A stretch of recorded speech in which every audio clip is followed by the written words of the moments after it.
Welcome to the Garden of Versailles, a place that epitomizes the landscape design philosophy of the French Renaissance. This garden successfully expresses the design intentions that landscape architects address both then and now. The garden illustrates not only the philosophical and aesthetic expression of the time, but also addresses program needs, natural systems, and the materiality of what is created. Artistic design principles and elements are manipulated to create space. Symmetry, balance, color, rhythm, all work together to achieve program design goals and objectives. Additionally, the metaphorical design, which is the concept and story employed to inform spatial design decisions, is evidenced throughout the garden. Walking the garden, we ask, what is the meaning behind the experience presented to us? How is the philosophical story being conveyed for our understanding? The landscape is meant to engage the visitor on an emotional and intellectual level. A successful and memorable landscape arises from the coalescing of these two sometimes divergent perspectives and their implications. The artful utilization of physical design with a metaphorical palimpsest is required to transform a landscape from aesthetically pleasing to memorable and meaningful. Versailles and its creators have achieved this at an unparalleled level, keeping this landscape significant to visitors for over 300 years.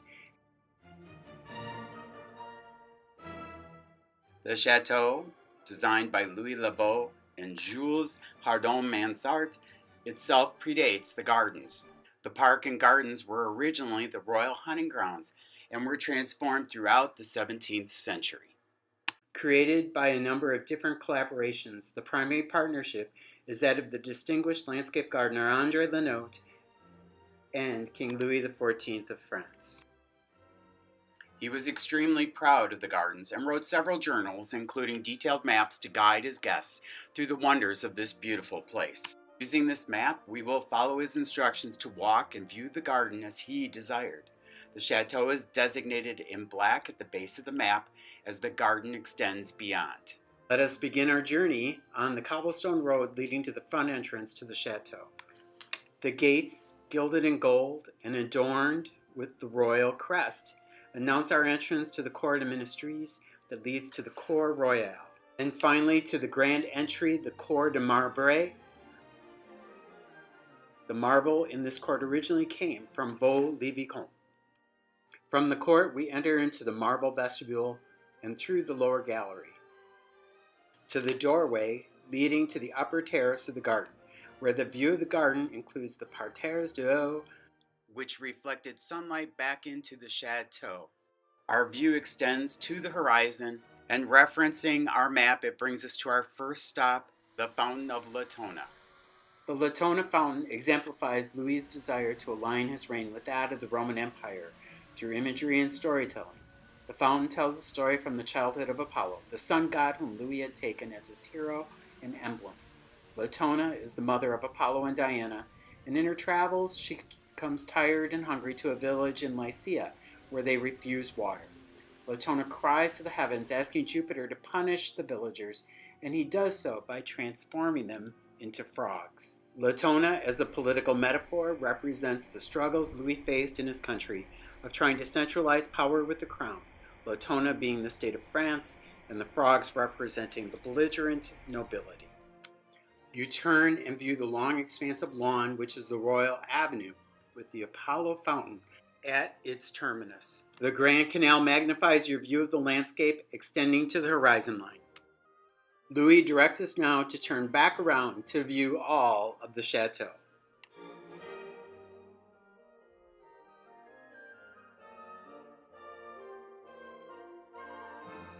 Turn left and go through the south parterres and over to the Queen's Garden.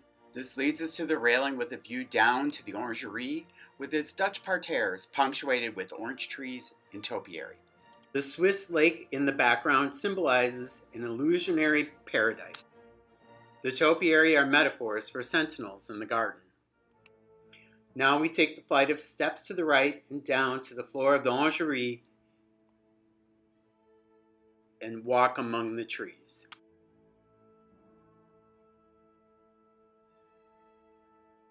Our journey continues into what was the Queen's Labyrinth.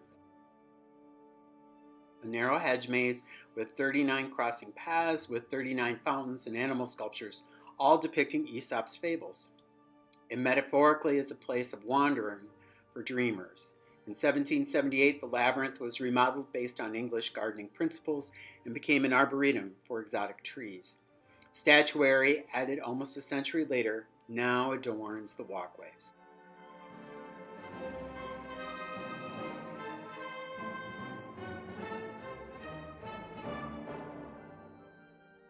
As we return to the east-west axial alley, you will come across the Fountain of Bacchus, the Roman god of agriculture and the harvest, or the Autumn Fountain. Our next destination is the ballroom, or the Salon de Roselets. The ballroom, built for the Grand Dauphin between 1680 and 1685, depicts the Grotto of Thetis, the sea goddess. It is the last grove designed by Le Notre and was intended as a venue for dancing and dinners. Ingeniously disguised at the top is a water reservoir that gravity feeds the fountains in the lower gardens.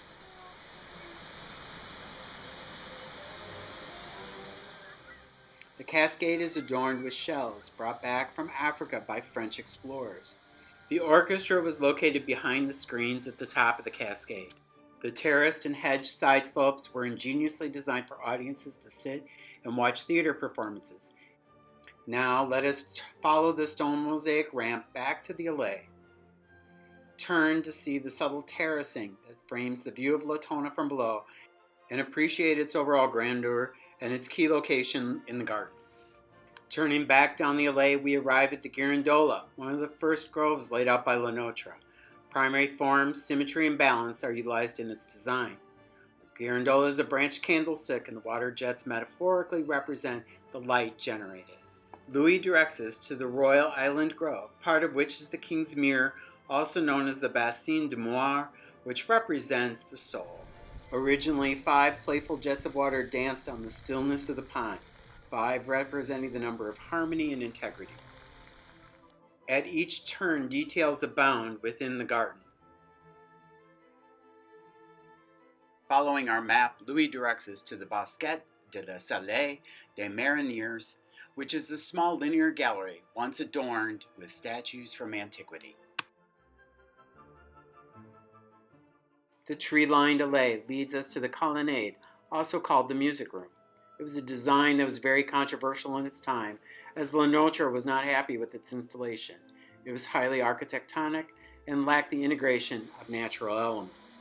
Designed by architect Jules Hardon-Mansart, was to be a new concert venue for the court. The arrangement of 12 concentric circles with a colonnade and original 28 fountains form a Paris style. At the center is the circular pedestal holding the allegorical sculpture of Pluto abducting Proserpina.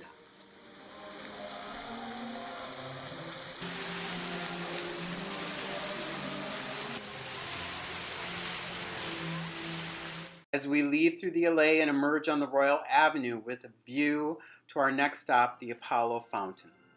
The fountain aligns with the east-west axis of the garden and is in view of the king's bedroom.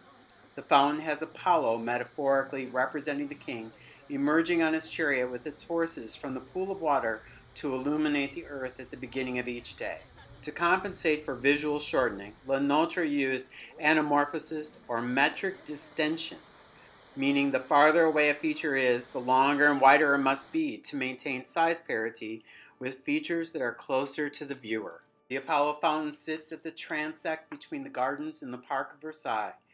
The park includes the wooded and agricultural lands beyond the gardens and is bisected by the Grand Canal. The canal took 11 years to complete. Approximately a mile long, it's oriented to reflect the sunset into the gardens. The width of the canal is adjusted to visually appear to match the intersection of the Apollo Fountain. Returning to the gardens, our next stop is the Dome's Fountain, metaphorically representing domestic life. Color theory is evident in the build form, as the inner fountain railing is comprised of a red handrail with red pillars and white vase-shaped balustrades, while the outer circular railing is the reverse. Surrounding the perimeter are sculptures representing the daily life of work and service.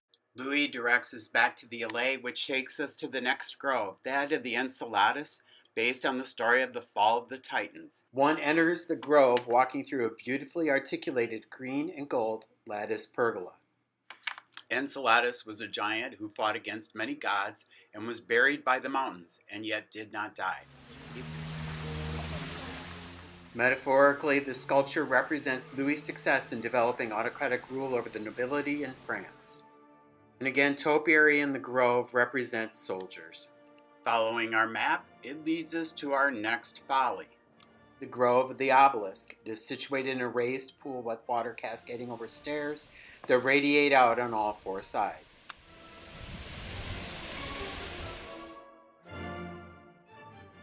And our journey continues. Our next stop only exists in our imagination as it no longer is there. It's the André Stargrove, laid out in 1666, now maintained as an open lawn, awaiting a new story to be written on the landscape. Continuing along the allée, we come to another of the seasonal fountains, the Fountain of Ceres, representing summer, the goddess of agriculture and grain crops. Our next stop is the location of Le Nôtre's water theater, which has disappeared. It's laid neglected for over 200 years, and a new landscape has been developed to transform it from a grove for the king to one for the people. A new garden emerges, referencing Le Nôtre. Situated within 3 pools, the new fountain interprets dance instructions written for Louis XIV. Leaving the theater to the north, we are directed by Louis to Apollo's Grove. Since 1705, this has been the home to Apollo, being served by the nymphs in an artificial rock formation. Returning to the main allée, it takes us to the next folly. The 3 fountains, the only grove identified as one of the king's ideas. Topography dictates the layout with 3 levels and 3 fountains, each with its own unique character. The grade transition is handled with stepped ramps on either side of a water wall with a conch shell sculpture prominently in the center. The fountain walls are all adorned with seashells brought back by French explorers. The lower pool's jets form a fleur-de-lis. The Triolet takes us to the Dragon Fountain. Situated at the base of the water walk, the pool lies at the crossroads to other groves and is just above the Neptune Fountain. The fountain depicts the death of the dragon from an arrow shot by Apollo. Beyond the Dragon Fountain is Neptune's Fountain. From our vantage point, we watch the fountain erupt with all the power associated with the sea god, as jets, sprays, and sculptures become enveloped in turbulent, flowing water.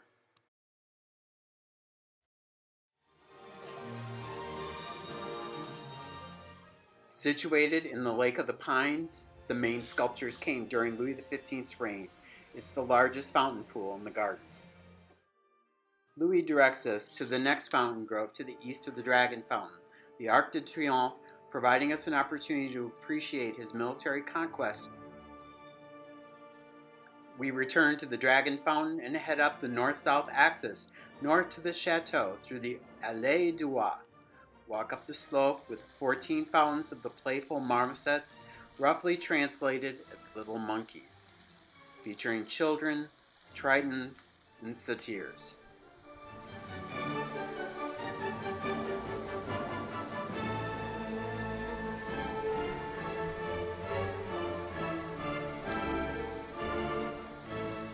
Our final stop is the North Pyramid Fountain in the midst of the North Parterres.